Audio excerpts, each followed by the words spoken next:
وہاں جا کر کے وہ پتھر ٹھہرا۔ وہاں پر بنی اسرائیل نے موسیٰ علیہ السلام کو بالکل ننگا دیکھ لیا پورا، اور انہوں نے دیکھا کہ وہ انتہائی خوبصورت تھے موسیٰ علیہ السلام، کوئی بیماری نہیں، کوئی یعنی عیب والی چیز نہیں تھی۔ جو عیب لگاتے تھے وہ لوگ اپنے اپنے حساب سے، اپنے اپنے سمجھ سے، ایسا کوئی بھی عیب موسیٰ علیہ السلام کے جسم میں نہیں تھا۔ وہاں پر آپ نے اپنا یعنی کپڑا لیا اور اس کو پہنا اور پتھر کو مارا وغیرہ وغیرہ۔ یہ حدیث ہمیں بتلاتی ہے کہ موسیٰ علیہ السلام کس قدر حیا والے تھے۔ اس حدیث کی ابتدا میں ہی اللہ کے نبی صلی اللہ علیہ وسلم نے کہا کانا موسیٰ حیّن، موسیٰ علیہ السلام بہت ہی زیادہ حیا والے تھے، اور وہ کوشش کرتے تھے کہ ان کے جسم کا کوئی بھی حصہ کہیں سے کسی کو دکھائی نہ دے۔ موسیٰ علیہ السلام تو یہ حیا والے تھے۔ پتہ یہ چلا کہ انبیاء کرام علیہم السلام یہ حیا والے تھے، حیا ان کی بھی صفت تھی۔ اور پیارے نبی صلی اللہ علیہ وسلم کے کیا کہنے، صحابہ بیان کرتے ہیں کان رسول اللہ صلی اللہ علیہ وسلم اشد حیاء من العذراء فی خدرها، کہ ایک کنواری دوشیزہ پردے میں رہنے والی کنواری لڑکی سے زیادہ حیا نبی کریم صلی اللہ علیہ وسلم کے اندر تھی، اس سے بھی کہیں زیادہ نبی کریم صلی اللہ علیہ وسلم کے اندر حیا تھی۔ تو یہ حیا ہمارے نبی کی صفت ہے، حیا تمام انبیاء کرام کی صفت ہے، حیا یہ اللہ تبارک و تعالیٰ کی صفت ہے۔ حیا یہ جہاں اللہ کی صفت ہے، جہاں یہ انبیاء کرام کی صفت ہے، وہیں یہ فرشتوں کی بھی صفت ہے، اللہ کے نبی صلی اللہ علیہ وسلم اپنے گھر میں بیٹھے ہوئے ہیں، حضرت ابو بکر صدیق رضی اللہ عنہ آئے، ملاقات کے لیے اجازت چاہی، اللہ کے نبی نے انہیں آنے کی اجازت دی۔ اللہ کے نبی لیٹے ہوئے ہیں اور آپ کا کپڑا ران کے پاس تھا، یعنی ایسے اٹھا ہوا تھا۔ اللہ کے نبی ویسے لیٹے ہوئے ہیں، ابو بکر آئے، آپ نے اپنے کپڑے کو کچھ نہیں کیا، ویسے اسی پوزیشن میں رہے۔ حضرت عمر رضی اللہ عنہ آئے، اللہ کے نبی نے ان کو بھی آنے کی اجازت دی، لیکن آپ اسی پوزیشن میں رہے، آپ نے اپنے کپڑے کو درست نہیں کیا۔ حضرت عثمان رضی اللہ عنہ آئے، کون؟ حضرت عثمان رضی اللہ عنہ آئے، تو اللہ کے نبی نے اپنے کپڑے کو درست کر لیا، اللہ کے نبی نے اپنے کپڑے کو درست کر لیا۔ اس کے بعد پھر حضرت عثمان رضی اللہ عنہ کو آنے کی اجازت دی۔ جب سب چلے گئے تو اما عائشہ رضی اللہ عنہ نے کہا کہ اللہ کے نبی میرے والد آئے، آپ نے اپنے کپڑے کو درست نہیں کیا، عمر فاروق آئے، آپ نے اپنے کپڑے کو درست نہیں کیا، لیکن جب عثمان غنی آئے تو آپ نے اپنے کپڑے کو درست کر لیا، اس کے پیچھے وجہ کیا ہے؟ کیا واقعہ ہے؟ کیوں آپ نے اپنے کپڑے کو درست کر لیا عثمان غنی کے آنے پر؟ اللہ کے نبی نے کہا الا استحی، کیا میں اس بندے سے، اس انسان سے حیا نہ کروں جس سے فرشتے بھی حیا کرتے ہیں؟ تو یہ دیکھیے یہ حدیث جہاں حضرت عثمان رضی اللہ عنہ کے حیا کی دلیل ہے، وہیں یہ نبی کریم صلی اللہ علیہ وسلم کے حیا کی دلیل ہے، وہیں یہ فرشتوں کے حیا کی دلیل ہے۔ اللہ کے نبی کیا کریں کہ کیا میں اس بندے سے حیا نہ کروں کہ جس بندے سے اللہ کے فرشتے بھی حیا کرتے ہیں؟ تو پتہ یہ چلا کہ حیا کرنا، شرم کرنا، یہ جہاں اللہ کی صفت، جہاں انبیاء کی صفت، وہیں یہ فرشتوں کی بھی صفت ہے۔ اسی طرح سے آپ دیکھیے کہ حیا کرنا یہ اللہ تبارک و تعالیٰ کے نیک بندوں کی بھی صفت ہے، اور اس سلسلے میں بے شمار آپ کو واقعات اور مثالیں مل جائیں گی۔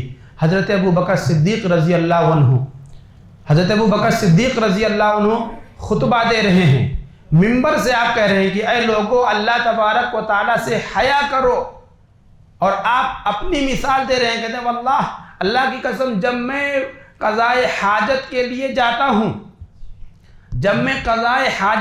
جاتا ہوں تو شرم کی وجہ سے اپنے کپڑے کو اپنے سر کے اوپر کر لیتا ہوں، اللہ تبارک و تعالیٰ سے حیا کی وجہ سے، اللہ تبارک و تعالیٰ سے حیا کرنے کی وجہ سے میں اپنے کپڑے کو اپنے سر کے اوپر کر لیتا ہوں۔ یعنی پردہ کرنے کی پوری کوشش کرتا ہوں کہ بے پردگی نہ ہو۔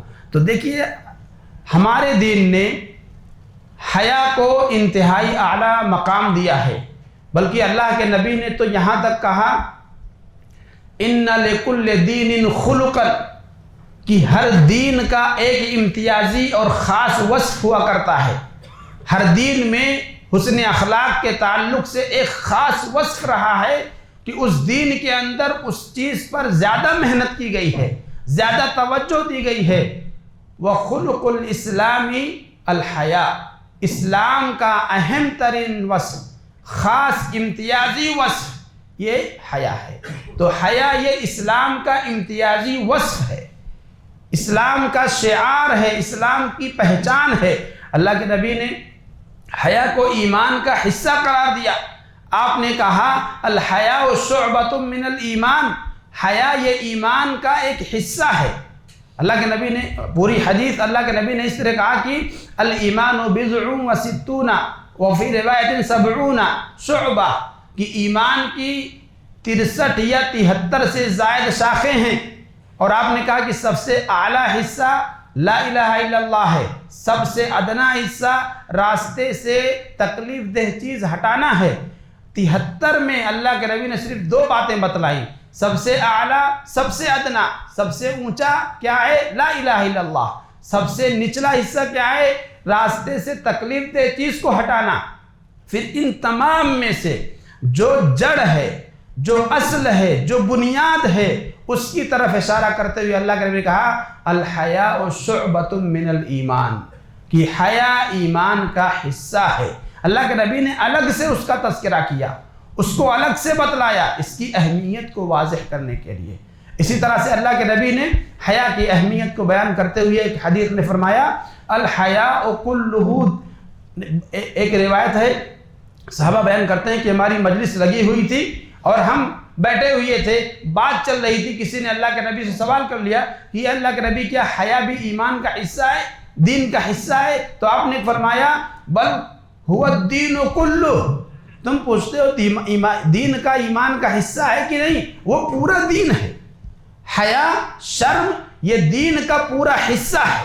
اور آپ نے ایک حدیث میں فرمایا الحیاء لا یأتی الا بخیر، کہ حیا یہ صرف خیر اور بھلائی لے کر آتا ہے، یعنی حیا یہ خیر کا، بھلائی کا سرچشمہ۔ حیا کا انجام کبھی بھی برا نہیں ہوگا، حیا اور شرم کا انجام ہمیشہ اچھا اور بھلا ہی ہوگا۔ جبکہ اس کے بالمقابل بے حیائی یہ حیا کی ضد ہے، اور یہ ہر بے حیائی جو ہے یہ ہر برائی کا سرچشمہ ہے۔ اسی لیے اللہ کے نبی نے فرمایا ان مما ادرک الناس من کلام النبوۃ الاولی، کہ پہلے نبیوں کی جو باتیں لوگوں کو یاد رہ گئی ہیں، جو لوگوں میں منتقل ہوتی آئی ہیں، وہ یہ ہے اذا لم تستحی فاصنع ما شئت، کہ جب تمہارے اندر حیا نہ بچے تو جو چاہے وہ کر گزرو۔ یعنی جس آدمی کے اندر، جس شخص کے اندر حیا نہ ہو، وہ ہر قسم کی برائی اور بے حیائی کا ارتکاب کر سکتا ہے، لیکن جس کے اندر حیا ہے الحیاء لا یأتی الا بخیر، حیا یہ سراپا خیر کا باعث ہے۔ تو بے حیائی سے اپنے آپ کو بچائیں اور حیا والے بنیں۔ اور ایک حدیث میں اللہ کے نبی نے فرمایا الحیاء والعی شعبتان من الایمان، حیا اور بات کرتے وقت ٹھہر کے بات کرنا، بات میں ٹھہراؤ رکھنا، وقار اور سنجیدگی پیدا کرنا، یہ ایمان کا حصہ ہے۔ جبکہ والبذاء والبیان، بے حیائی کا مظاہرہ کرنا اور بہت زیادہ باتیں کرنا، یہ نفاق کا حصہ ہے۔ اور ایک حدیث میں اللہ کے نبی نے فرمایا الحیاء من الایمان، حیا ایمان کا حصہ ہے، والایمان فی الجنہ، اور ایمان یہ جنت میں لے جانے والا عمل ہے، جنت میں لے جانے والی چیز ہے۔ والبذاء من النفاق، اور بے حیائی یہ نفاق کا حصہ ہے۔ والنفاق فی النار، اور نفاق یہ جہنم میں لے جانے والا عمل ہے۔ تو یہ بہت سارے نصوص ہم نے آپ کے سامنے پیش کیے، یہ بتلانے کے لیے کہ ہمارے دین میں حیا کی بڑی اہمیت ہے۔ حیا اللہ کی صفت ہے، حیا انبیاء کرام کی صفت ہے، حیا اللہ کے نیک بندوں کی صفت ہے، حیا اللہ کے فرشتوں کی صفت ہے، حیا خیر کا سرچشمہ ہے، حیا ایمان کا حصہ ہے، حیا اسلام کا شعار ہے۔ یہ سارے فضائل، یہ ساری باتیں حیا کے تعلق سے جو بیان کی گئیں وہ اس لیے بیان کی گئیں تاکہ ایک مسلمان مرد ہو یا عورت ہو وہ اپنے اندر حیا پیدا کرے، بے حیائی سے دور رہے۔ حضرات آئیے ہم دیکھتے ہیں کتاب و سنت کے اندر بے شمار واقعات حیا کے تعلق سے ہمیں ملیں گے، انہیں پڑھیں، انہیں سنیں، پڑھیں اور اپنی زندگیوں کا جائزہ لیں کہ ہم کہاں کھڑے ہیں، ہم اس حوالے سے، شرم و حیا کے حوالے سے ہمارا کیا کردار ہے اور ہم آج کس درجے میں ہیں، کس مقام پر ہے، ہمیں اس پر غور کرنا ہے۔ حضرت موسیٰ علیہ السلام فرعون کے ڈر سے مدین کی طرف بھاگ نکلے۔ وہاں پر آپ نے دیکھا کہ دو لڑکیاں اپنے جانوروں کو، اپنی بکریوں کو لے کر کے دور کھڑی ہیں اور ایک کنواں ہے، اس کنویں پر مرد حضرات اپنی بکریوں کو پانی پلا رہے ہیں۔ موسیٰ علیہ السلام نے جا کر کے وجہ پوچھی کہ تم دونوں یہاں کیوں رکی ہوئی ہو، پانی پلانے کے لیے کیوں نہیں گئی؟ تو انہوں نے کہا کہ وہاں مردوں کی بھیڑ لگی ہوئی ہے اور ہم ابھی نہیں جائیں گے، جب وہ مرد چلے جائیں گے تو ہم جا کر کے اپنی بکریوں کو پانی پلائیں گے۔ کیوں ان لڑکیوں نے ایسا کیا؟ شرم و حیا کی وجہ سے، شرم و حیا کی وجہ سے۔ ان کی تربیت تھی کہ مردوں کے بیچ میں ہم نہیں جائیں گے، مردوں کے جانے کے بعد ہم اپنی بکریوں کو، اپنے جانوروں کو پانی پلائیں گے۔ یہ تربیت، ایسی تربیت ہمیں اپنے بچیوں کی کرنی ہے، ایسی تربیت ہمیں اپنے بچیوں کی کرنی ہے کہ وہ مردوں کی بھیڑ دیکھ کر کے دور ہٹ جائیں۔ آج ہم یہ سمجھتے ہیں، ہمارے گھروں کی بچیاں یہ سمجھتی ہیں کہ مردوں سے نگاہیں ملا کر کے گفتگو کرنا، نظریں ملا کر کے گفتگو کرنا یہ ٹیلنٹ ہے، یہ مہارت ہے، یہ اپنے آپ کو یعنی کہ ایک طرح سے فیشن سمجھتی ہیں اور اپنے آپ کو اپنی قابلیت سمجھتی ہیں۔ یاد رکھیں میری مائیں اور بہنیں جو اسکولوں میں بالخصوص بہنیں پڑھتی ہیں، بچیاں پڑھتی ہیں، وہ بات یاد رکھیں کہ یہ مردوں سے نگاہیں ملا کر کے گفتگو کرنا یہ اپنے آپ میں ٹیلنٹ دنیا والے سمجھتے ہوں گے، اسلام میں نہیں۔ دور رہیں، اپنے آپ کو ان چیزوں سے دور کریں۔ ہاں گفتگو کرنے کی ضرورت ہے، اس سے انکار نہیں ہے، نگاہیں نیچی رکھیں، گفتگو کریں۔ آپس میں جب گفتگو کرنی ہے، گرلس سے گفتگو کرنی ہے، نگاہیں ملا کر کے کریے، مگر جہاں مرد حضرات آگے، جہاں پر لڑکے آگے، وہاں پر نگاہیں نیچی رکھیں۔ یہی اصل میں حیا اور شرم کی پہچان ہے۔ تو موسیٰ علیہ السلام نے دو لڑکیوں کو دیکھا کہ وہ مردوں کے جھنڈ سے الگ کھڑی ہیں، پوچھا اور پھر جا کر کے انہیں پانی پلوایا ان کی بکریوں کو۔ اور وہ لڑکیاں چونکہ معمول سے پہلے گھر پہ پہنچ گئیں تو ان کے والد نے پوچھا کہ آج پہلے کیسے آ گئی، پوری بات انہوں نے بتلائی۔ اور ایک بیٹی نے مشورہ دیا کہ انہیں اپنے پاس بلا لیجئے، نوکری پر رکھ لیجئے، کیونکہ وہ آدمی قوی ہے۔ ان خیر من استاجرت القوی الامین، وہ قوی ہیں، طاقتور ہیں، امین ہیں، امانت دار ہیں۔ تو ان کے والد نے ایک بچی کو بھیجا، جاؤ بلا کر لاؤ۔ اس کے آنے کا تذکرہ قرآن مجید نے ان الفاظ میں کیا، فَجَاءَتْهُ إِحْدَاهُمَا تَمْشِي عَلَى اسْتِحْيَاءٍ۔ وہ خاتون آئی، وہ لڑکی آئی، وہ بچی آئی انتہائی حیا کے ساتھ چلتے ہوئے، یعنی اس کے چال کے اندر حیا بالکل واضح تھی، شرم بالکل واضح تھی۔ اس کے چال سے پتہ چل رہا تھا کہ یہ کوئی شریف زادی ہے، کوئی کمینی نہیں ہے، کوئی خراب کیریکٹر کی لڑکی نہیں ہے، بلکہ یہ شریف لڑکی ہے۔ اس کے حیا کا تذکرہ خاص طور سے قرآن نے کیا، کسی اور چیز کا تذکرہ نہیں کیا کہ وہ کتنی لمبی تھی، کتنی چھوٹی تھی، اس کا نام کیا تھا، اس کا کام کیا تھا، اس کے اندر کیا خوبیاں تھی، ان چیزوں کا نہیں تذکرہ کیا۔ تذکرہ کیا قرآن نے تو اس کی حیا کا تذکرہ کیا۔ پتہ یہ چلا کہ ہماری لڑکیاں، ہماری بچیاں، ہماری بہنیں، ہماری مائیں یہ اپنے اندر حیا پیدا کریں، کیونکہ حیا ہی یہ قابل ذکر چیز ہے، حیا ہی قابل ذکر شے ہے۔ لہذا ہم سب کو چاہیے کہ مرد ہوں یا خواتین سب اپنے اندر حیا پیدا کرنے کی کوشش کریں۔ حیا یہ ہر کسی کے اندر ہو۔ حضرت عائشہ صدیقہ حضرت عائشہ رضی اللہ عنہ کیا کہتی ہیں؟ ان کا واقعہ دیکھیے، وہ کہتی ہیں کہ ان کے حجرے میں کہتی ہیں کہ جب اللہ کے نبی کی وفات ہوئی آپ کو اسی کمرے میں دفن کیا گیا، پھر آپ کے والد ابو بکر کی وفات ہوئی، ان کو بھی اسی کمرے میں دفن کیا گیا۔ کہتی ہے کہ جب تک والد اور شوہر یہی دونوں مدفون تھے تب تک آنے جانے میں یعنی دوپٹہ اتار دیتی تھی، دوپٹہ سر پر ہمیشہ نہیں رکھے رہتی تھی۔ لیکن جب حضرت عمر رضی اللہ عنہ کی وفات ہوئی اور آپ کو حضرت عائشہ کے حجرے میں دفن کیا گیا، کہتی ہوں اس کے بعد سے میں نے کبھی بھی اپنے سر کو نہیں کھولا۔ آپ سوچئے، دفن ہیں، زندہ نہیں ہیں، دفن ہو چکے ہیں، قبر کے اندر ہیں، مگر پھر بھی شرم و حیا اس درجہ مانے ہے کہ وہ اپنے سر سے دوپٹہ نہیں ہٹا رہی ہیں۔ کہہ رہے ہیں کہ یہاں چونکہ ایک غیر مرد آ گیا ہے اس لیے میں نے کبھی بھی اپنے سر سے دوپٹے کو نہیں ہٹایا، بے پردہ نہیں ہوئی۔ سبحان اللہ، آج ہمارے یہاں کے یہ چیز ہے؟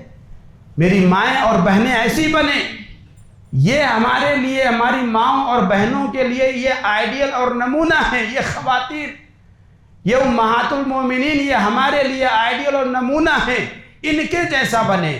یہ جو آج ہم دنیا کی چکا چوند دیکھ کر کے اور اس کے پیچھے دوڑے بھاگے جا رہے ہیں، جو بے پردگی کے پیچھے ہم بھاگ رہے ہیں، یاد رکھیں یہ کسی بھی طرح سے آپ کو حیا نہیں سکھانے والی چیز ہے، بلکہ یاد رکھیں یہ ساری چیزیں جو آج فیشن کے نام پر چل رہی ہیں، یہ خواتین کو بالخصوص ٹارگٹ کر کے کیا جا رہا ہے، یہ ٹارگٹ کر کے کیا جا رہا ہے۔ تو حیا کے تعلق سے حضرت عائشہ رضی اللہ عنہ وہ اپنا واقعہ بیان کرتی ہیں کہ جب تک میرے کمرے میں میرے والد اور میرے شوہر مدفون رہے تب تک مجھے کوئی مسئلہ نہیں تھا، دوپٹہ اتار دیا کوئی بات نہیں ہے۔ لیکن جب حضرت عمر رضی اللہ عنہ کو میرے حجرے میں دفن کیا گیا تو اس کے بعد سے کبھی بھی میں بے پردہ نہیں ہوئی، اپنے سر سے میں نے دوپٹہ نہیں ہٹایا۔ یہ حالت ہے امہات المومنین کے شرم و حیا کی کہ وہ مردہ شخص جو منو مٹی کے نیچے دفن ہے اس سے بھی شرم کر رہی ہیں۔ اور ایک آج ہمارے سماج کی حالت یہ ہے، شادی بیاہ کا وقت آ جائے تو کپڑوں کی وجہ سے واللہ وہ خواتین جو کبھی بے پردہ نہیں نکلتی ہیں، ہمیشہ نقاب لگا کے نکلتی ہیں، لیکن شادی بیاہ کے دنوں میں صرف اس لیے کہ ان کا کپڑا ایسا ہوتا ہے کہ اس پر نقاب نہیں پہن پائیں گی، کیونکہ اس کے اندر یعنی ڈیزائن اتنا زیادہ وہ نقش و نگار ہوتے ہیں کہ اس پر چلے گا ہی نہیں وہ۔ تو اس لیے ہماری بہنیں، ہماری مائیں اور ہمارے گھروں کی خواتین بغیر پردے کی ہی یوں ہی نکل پڑتی ہیں، کوئی شرم نہیں، کوئی حیا نہیں، شادی ہے چلے گا۔ واللہ یعنی یہ اتنی گئی گزری حالت آج ہماری ہو گئی ہے۔ اور وہاں صحابیات کی حالت یہ تھی، امہات المومنین کی حالت یہ ہے کہ گھر میں ایک غیر مرد، وہ بھی مردہ، وہ دفن ہے، لیکن اس سے بھی شرم کر رہی ہیں اور اپنے پردے کو نہیں ہٹا رہی ہے کہ یہاں پر ایک غیر مرد مدفون ہے۔ اسی طرح سے آپ دیکھیے حضرت فاطمہ رضی اللہ عنہ نبی کریم صلی اللہ علیہ وسلم کی خدمت میں حاضر ہوئیں غلام مانگنے کے لیے۔ خبر ملی کہ غلام آئے ہوئے ہیں، سوچا کہ چلوں ایک وہ بھی حضرت عائشہ رضی اللہ عنہ یا کسی دوسری یعنی والدہ کے کہنے پر گئیں، چونکہ ساری امہات المومنین آپ کی والدہ ہیں، تو کسی کے کہنے پر گئیں کہ چلو ایک مانگ لیتی ہوں، بہت زیادہ کام پڑ جاتا ہے، تھک جاتی ہوں، تو چلو ایک غلام مانگ لیتی ہوں تاکہ تھوڑی سی ہاتھ بٹا دے گا، تھوڑا کام ہلکا ہو جائے گا۔ گئیں، لیکن شرم کی وجہ سے اللہ کے نبی کے سامنے بول نہیں سکیں۔ اللہ کے نبی نے پوچھا بیٹی کیوں آئی ہو؟ کہا آپ کو سلام کرنے آئی تھی۔ کیا کہہ رہی ہیں؟ کہہ رہی میں آپ کو سلام کرنے آئی تھی۔ یعنی حیا، شرم، لوگوں کے سامنے کیسے کہوں کہ مجھے ایک غلام دے دیجئے تاکہ میرے اوپر جو کاموں کا بوجھ ہے کچھ ہلکا ہو جائے، نہیں کہہ سکی اس بیٹی نے۔ کہا کہ میں آپ کو سلام کرنے کے لیے آئی تھی، اس لیے میں آپ کے پاس آئی تھی۔ اللہ کے نبی صلی اللہ علیہ وسلم کو خبر ہوئی کہ اس لیے آئی تھی۔ جب اللہ کے نبی واپس گئے گھر پہ تو امہات المومنین نے بتایا کہ ایسا ایسا معاملہ ہے، اس لیے گئی تھی۔ اللہ کے نبی صلی اللہ علیہ وسلم حضرت فاطمہ رضی اللہ عنہا کے پاس آئے، جبکہ شوہر حضرت علی اور فاطمہ یہ دونوں اپنے بستر میں جا چکے تھے۔ اللہ کے نبی آئے اور اللہ کے نبی صلی اللہ علیہ وسلم نے پھر ان دونوں کو وظیفہ بتلایا، اپنی بیٹی کو سکھایا کہ بیٹی رات میں سونے کے وقت 33 مرتبہ سبحان اللہ، 33 مرتبہ الحمدللہ اور 34 مرتبہ اللہ اکبر کہہ لیا کرو تو تمہارے دن بھر کی جو تھکن ہیں وہ سارے دور ہو جائیں گے، کئی غلام سے یہ بہتر ہے۔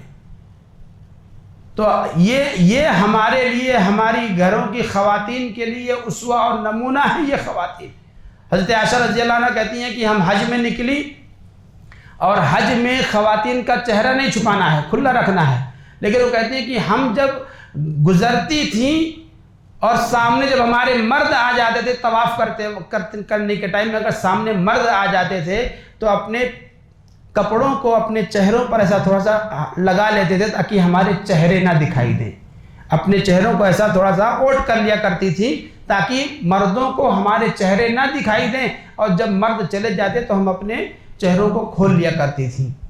یہ ہے شرم و حیا، یہ مطلوب ہے شریعت میں، خواتین سے یہ مطلوب ہے۔ اور آج ہمارے خواتین کی کیا حالت ہے، اللہ تعالیٰ خیر فرمائے۔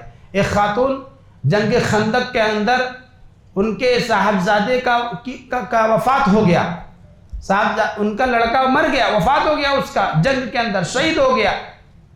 وہ خاتون نقاب لگائے ہوئے پردے کی حالت میں نبی کریم صلی اللہ علیہ وسلم کی خدمت میں حاضر ہوئیں، یہ پوچھنے کے لیے کہ میرے بیٹے کا انجام کیا ہوا، اس کے ساتھ کیا معاملہ ہوا۔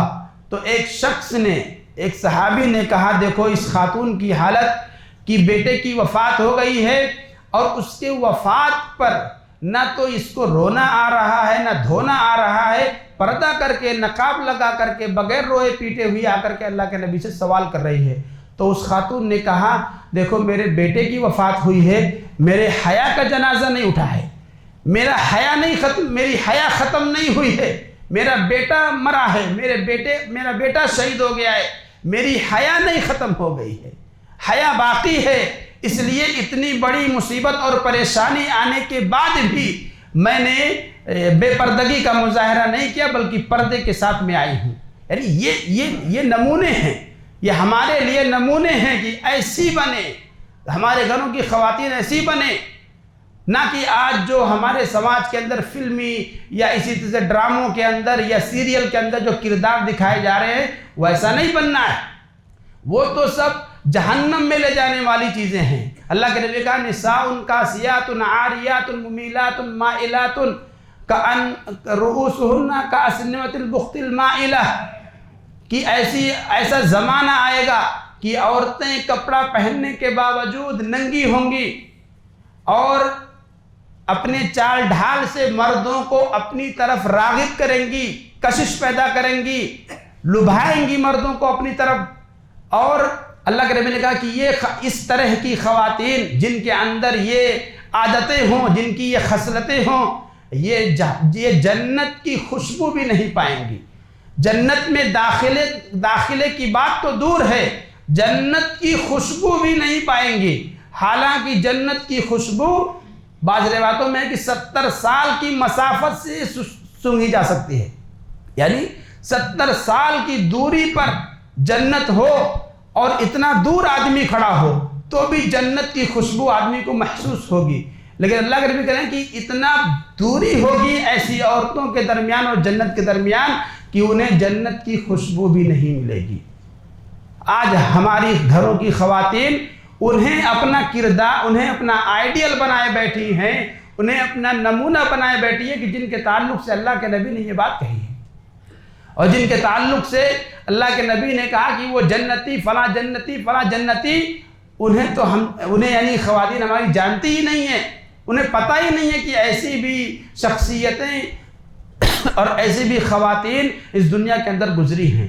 لہذا شرم و حیا جو اسلام کا ایک امتیازی وصف ہے، ایک اسلام کا ایک شعار ہے، اسلام کی پہچان ہے، اس چیز کو ہمارے مردوں کے اندر بھی ہونی چاہیے اور ہمارے عورتوں کے اندر بھی ہونی چاہیے، یہ انتہائی ضروری ہے۔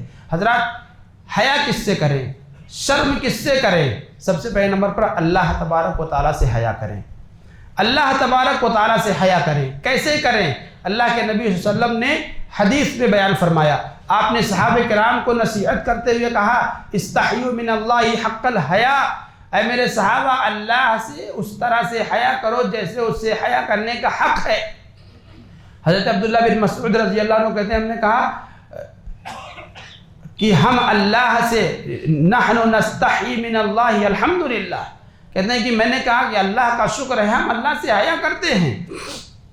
اللہ کے نبی نے کہا، لیس ذالک، جو تم سمجھ رہے ہو وہ میرا مطلب نہیں ہے، اللہ سے حیا کرنے کا یہ مطلب نہیں ہے۔ اللہ سے حیا کرنے کا مطلب یہ ہے کہ یہ ہمارا سر، اور اس سر کے اندر جو چیزیں پہنچنے والی ہیں، اس سر میں کہاں سے چیزیں پہنچتی ہیں؟ کان سے جاتی ہے، ہمارے آنکھ کے ذریعے سے پہنچتی ہے، ہمارے زبان سے ذریعے سے، یہ چیزیں سر سے متعلق ہیں۔ اللہ کے نبی نے کہا کہ یہ سر اور اس سے ملی ہوئی چیزوں کی حفاظت ہو، یعنی ہمارے کان، ہمارے آنکھ، ہمارے منہ، یہ ان چیزوں کا ہم خیال رکھیں، ان سے اللہ کی نافرمانی نہ ہو۔ والبطن وما ہوا، اور یہ پیٹ، اس پیٹ کے اندر جو جا رہا ہے اس چیز کی حفاظت کریں، یعنی حرام سے ہم بچیں، کیونکہ پیٹ میں کیا جاتا ہے؟ پہلے کھاتے ہیں پیتے ہیں، تو کھانا اور پانی یہ حرام کا نہ ہو، حلال کا ہو، اور حرام چیز نہ ہو۔ جو چیز کھا رہے ہیں وہ بھی حلال ہو اور حلال طریقے سے حاصل کیا گیا ہو۔ اور اللہ کے نبی نے کہا، وَلْتَذْكُرِ الْمَوْتَ وَالْبِلَا، اور آدمی موت کو اور ہڈیوں کے بوسیدہ ہو جانے کو یاد رکھے۔ اور وَمَنْ أَرَادَ الْآخِرَةَ، اور جو شخص آخرت کا ارادہ رکھتا ہے، تَرَكَ زِينَةَ الدُّنْيَا، تو وہ دنیا کی زینت کو ترک کر دیتا ہے۔ اللہ کے نبی نے کہا، مَنْ فَعَلَ ذَلِكَ، جو شخص ایسا کرے، فَقَدْ اسْتَحْيَا مِنَ اللَّهِ حَقَّ الْحَيَاءِ، تو ایسا آدمی کما حقہ اللہ سے حیا کرنے والا ہے۔ یعنی انسان اپنے جسم کے کسی بھی عضو سے، اپنے جسم کے کسی بھی عضو سے، ہاتھ، پیر، آنکھ، منہ، ناک، کان، کسی بھی چیز سے انسان اللہ کی نافرمانی نہ کرے تو یہ اللہ کا حیا ہے، اللہ سے حیا ہے۔ اللہ سے حیا کریں، فرشتوں سے حیا کریں۔ فرشتے یہ ہمارے ساتھ ہمیشہ لگے ہوئے ہیں، ہمیں ہمیشہ ہمارے ساتھ ہیں، وہ ہمارے عملوں کو لکھ رہے ہیں، ان سے بھی حیا کریں۔ اسی سلف نے کہا، استحیوا من لا یفارقکم، ان سے حیا کرو جو تم سے کبھی جدا ہی نہیں ہوتے ہیں، ان سے حیا کرو۔ وَأَكْرِمُوهُمْ، اور ان کی عزت و تکریم کرو۔ حیا کیا ہے؟ ہم نے شروع میں ہی کہا، ہم اور آپ یہ چاہتے ہیں کہ لوگوں کے درمیان ہماری بدنامی نہ ہو۔ بدنامی سے بچنے کے لیے ہم کوئی برا کام نہیں کرتے ہیں، ہم چاہتے ہیں کہ کسی کی نگاہ میں ہم برے نہ بنیں، تو بس تو ایسے ہی اللہ کی نگاہ میں برے نہ بنے، فرشتوں کی نگاہ میں برے نہ بنے۔ لوگوں سے بھی حیا کرنی ہے، عام انسانوں سے حیا کرے کہ ان کی نگاہ میں ہم برے نہ بنے، اس لیے ہم بچتے ہیں۔ ایسا ہر ایک کام کہ جس کی وجہ سے انسان کی ملامت ہوتی ہے، انسان کی بے عزتی ہوتی ہے، انسان ان کاموں سے دور رہتا ہے، یہی حیا ہے۔ تو ہمیں اللہ سے بھی حیا کرنی ہے، اللہ کے فرشتوں سے بھی حیا کرنی ہے، اور عام انسانوں سے بھی حیا کرنی ہے۔ اللہ تبارک و تعالیٰ سے دعا ہے کہ اللہ تبارک و تعالیٰ ہم سبوں کو اپنے اندر صفت حیا پیدا کرنے کی توفیق عطا فرمائے۔ اللہ تعالیٰ ہمیں بے حیائی سے محفوظ رکھے۔ اللہ تبارک و تعالیٰ کہنے اور سننے سے زیادہ عمل کرنے کی توفیق عطا فرمائے۔ اے اللہ، ہمیں جو پریشان حال ہیں ان کی پریشانیوں کو دور فرما، جو مقروض ہیں ان کے قرض کی ادائیگی کی سبیل پیدا فرما، جو بے اولاد ہیں اللہ تعالیٰ انہیں نیک اور صالح اولاد عطا فرما، جنہیں اللہ نے اولاد کی نعمت سے نوازا ہے اللہ تعالیٰ ان کی نعمتوں کو ان کی اولاد کو نیک اور صالح بنائے، اور انہیں ان کے آنکھوں کی ٹھنڈک بنائے۔ آمین۔